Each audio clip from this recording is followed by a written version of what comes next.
So I saw a bunch of my parent friends on Facebook sharing a meme that said that they had a superpower because they could piss off their teenager just by looking at them, or something to that effect. And I kind of chuckled at it at first and almost gave it a laugh emoticon or whatever on Facebook when I first saw it. But at the same time, I was teaching teenagers and witnessing these behaviors, and also the mom of a teenager.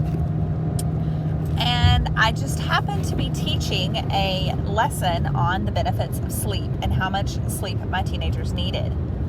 And so in talking to them and having them perform a sleep diary and then analyze their sleep results and write an essay about their sleep, I kind of got a better sense of what was really going on with our teenagers, and felt like maybe someone really needed to address this meme instead of just continuing to pass it around Facebook.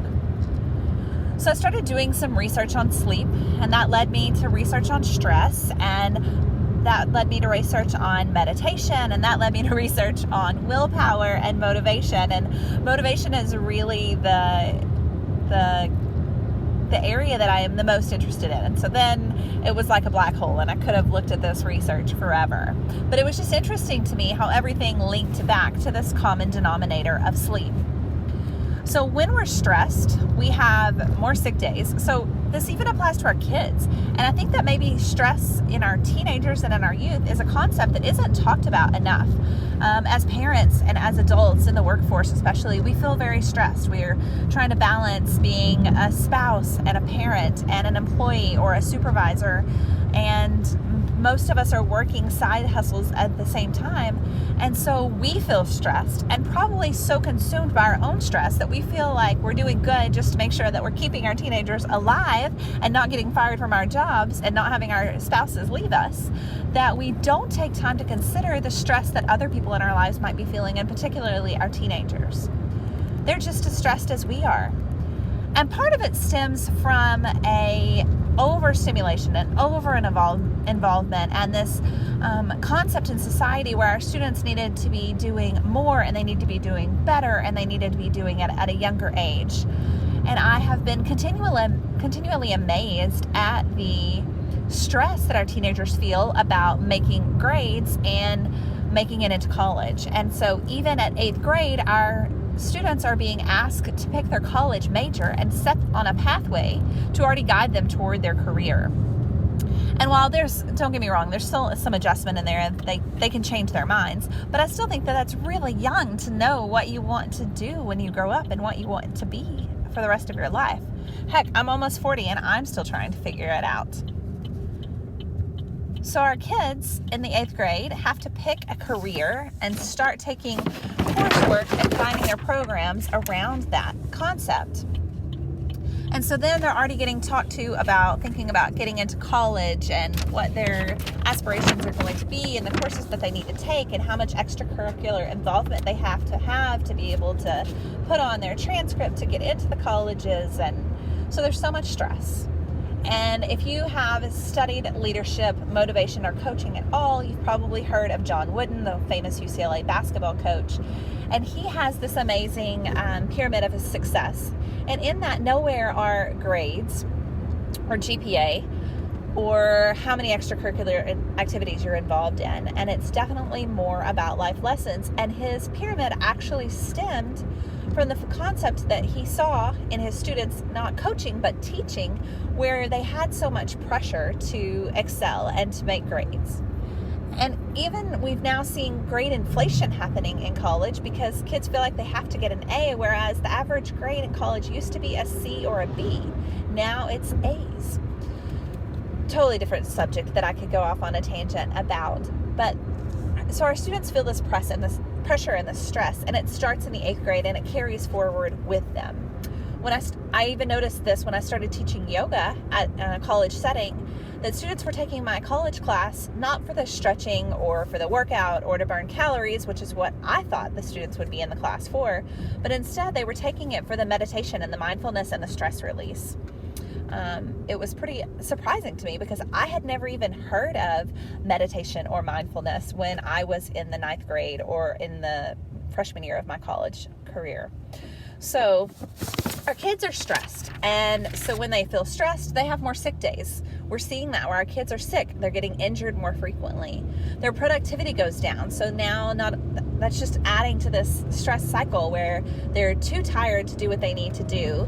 They don't feel well, and so their productivity drops. So then they feel more stressed because now they need to work harder to try to make up these grades that they are already worried about.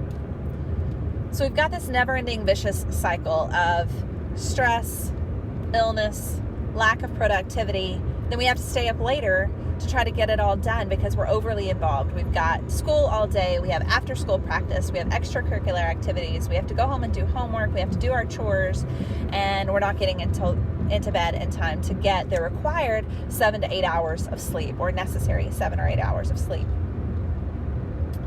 So with new responsibilities come higher demands, and the competition increases, and we've just got this pressure of trying to juggle it all.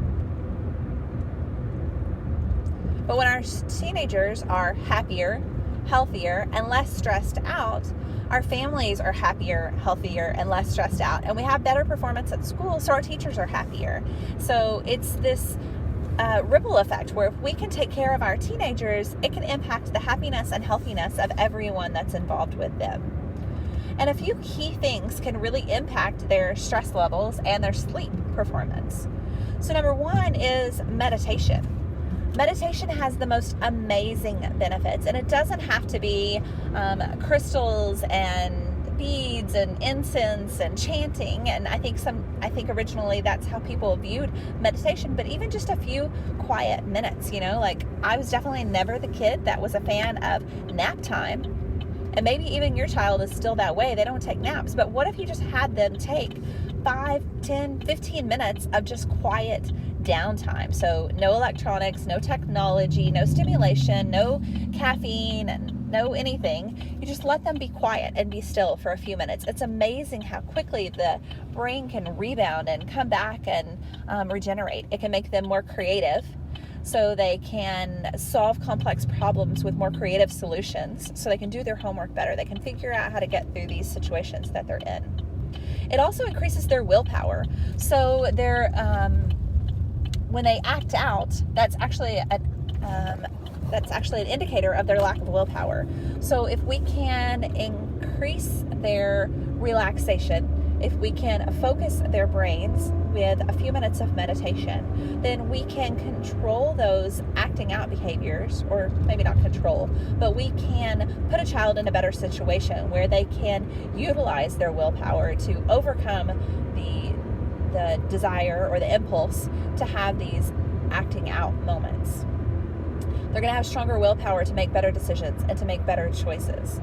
And when you combine the recommended amount of sleep with these few minutes of meditations, willpower skyrockets through the roof. So this is not only applicable to our teenagers, but also to us as we try to make better decisions with our spending habits, with our eating habits, with our exercise habits, with whatever it is. All of us could use more willpower in their life. I have people all the time that say, Shanna, I wish I had your motivation. I wish I had your willpower. But it's just like anything else. It's a muscle, and it's got to be trained. But it's not immaculate conception. It doesn't just show up. I can't just sprinkle motivation fairy dust on anyone or dabble your fingertips in a little bit of willpower, right? It's a muscle. You have to exercise it. So you have to practice it. And you can actually deplete it. So when you give yourself too many choices, you decrease your willpower and your motivation. That's one of the reasons that I meal prep, because I don't have to think about food. I don't have to make a choice. I don't have to make a decision. I don't have to decide what to eat. I don't have to decide when to eat. I don't have to decide how much to eat. It's already done for me, and that just eliminates those choices. So I have those willpower muscles left over in reserve for the times when I really need them. When we have sleep deprivation, it actually interferes with the part of our brain that helps us remember our goals and controls our impulses. So again, back to our students, when they have a goal of finishing a test, I gave us a take-home test this week, and it was, I had probably a third of the class who was like, oh, I forgot to do it, or I didn't finish it on time, I didn't pay attention to the date. Well, they forgot what the goal was, and that was to pass the class, and they weren't able to control their impulses, and they got distracted and got on social media or got on their video games or went to hang out with friends instead of staying on track to finish the semester and to stay on track to get their associate's degree.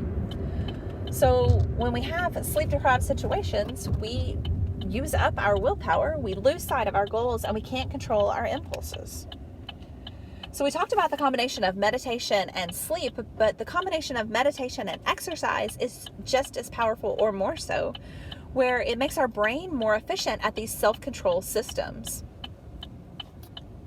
So we're training ourselves to be in more control. And when you do that, it affects the frontal cortex of your brain. It actually gets bigger and stronger and more connected. And with that stronger frontal cortex, we have improved motivation. So we spend less money, we reduce our procrastination, we eat healthier, we're able to make better decisions. So I encourage you to think bigger picture about maybe why our teenagers are acting grumpy, and to see what you can do to affect them and help them. And remember that helping them helps you. It's a ripple effect that's going to help everyone that comes into contact with our teenagers, and also maybe help you in your own struggles with willpower and motivation and stress. So tonight, I want you to put down your phone 30 minutes before you plan to go to bed. I want you to start to create a sleep routine. It's a cycle, just like anything else. So we go to bed at the same time, and we get up at the same time. We have the same settings, so we always use a fan, or we never use a fan, or we always close our blinds, or we never close our blinds, those kinds of things. But keep it consistent so that you, again, don't have to make those decisions or those choices, and your body can get used to it. And this is one of those times when you want to go into a flow state where you don't want to have to think. You know, have you ever driven home from work and got to the house and realized, how did I get here? I don't remember passing any of the things that I normally see on the way home. Well, because it's something that you do so often, you got into this flow state and your brain was able to relax and not have to make these decisions. The same thing can happen with your sleep routine and your sleep cycle. So create a routine. Maybe you drink a cup of hot green tea with no sweeteners or no additives, and it's caffeine free. Maybe you take a bath every night. Maybe you read a devotional. Whatever it is, try to not look at your phone, but try to create habits that you can repeat every single night. When I proposed this to my teenagers in my class, they were like, but how do we know when we're going to go to bed? Well, you decide. And they were like, well, what do we do for 30 minutes if we're not looking at our phones? Well, you read a book, you pray, you meditate, you just relax, you have a conversation with someone in your family.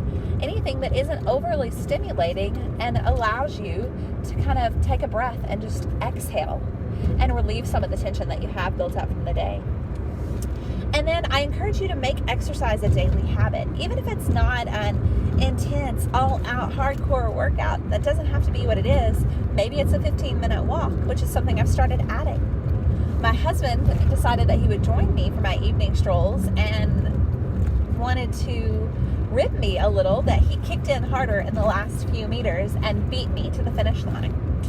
But for me, this 15 minutes, that isn't the goal. This is my end-of-day routine. This is my time to get outside and enjoy some nature, to get a little bit of vitamin D, to just be with no electronics, no distractions, just me and nature.